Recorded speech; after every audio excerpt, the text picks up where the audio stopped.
These cylinders are made out of chrome moly, a steel alloy containing chromium and molybdenum.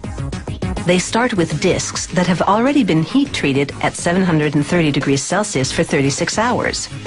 Now they go into the first of 5 hot chemical baths that will help the metal flex.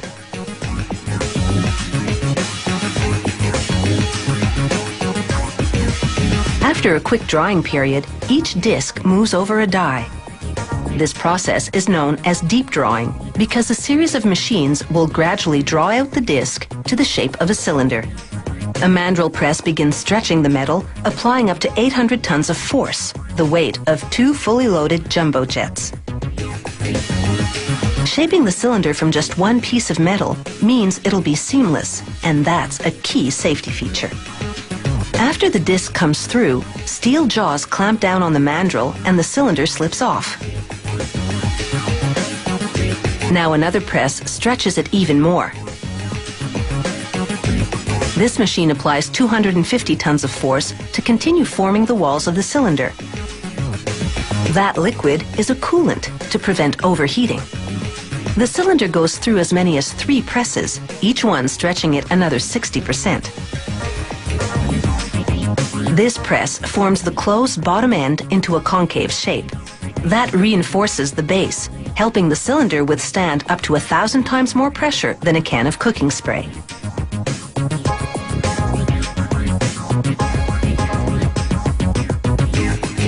A bandsaw now slices up to 10 centimeters off the other end, which will become the top of the cylinder.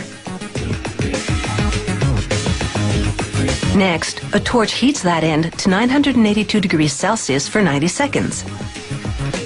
In a process called hot spinning, a worker then places the cylinder in a device that spins it at 1,000 RPM. As the torch maintains the temperature, the machine shapes the edges of the searing hot metal into a curve. In this way, the machine gradually closes off the top end and shapes 2 rounded areas called the shoulder and neck. Making these areas curved is the best way to contain pressurized gases. Curves spread out the stress on the metal. A sharp corner would focus the stress in one spot. The only exit for gases will be through a valve at the top.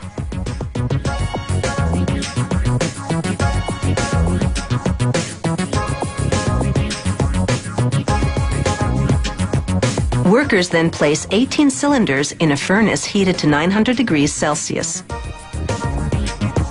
After 90 minutes, a machine then dunks them in a chemical bath to cool for 6 minutes.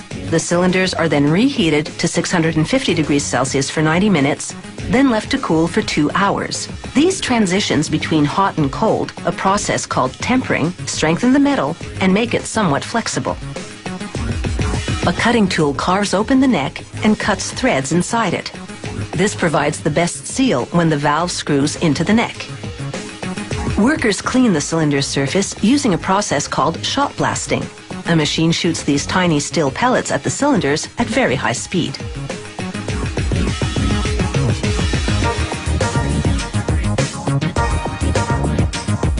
They test the cylinder by filling it with water. Then they seal it off and immerse it in water. The machine then adds more water to the cylinder and gauges how well it withstands the extra pressure. They rinse the inside with hot water, then dry and clean it by blowing in some purified air. Next, a hydraulic press indents the shoulder of the cylinder with legally required markings, such as the manufacturing date and the serial number. A machine then stretches a steel collar over the neck.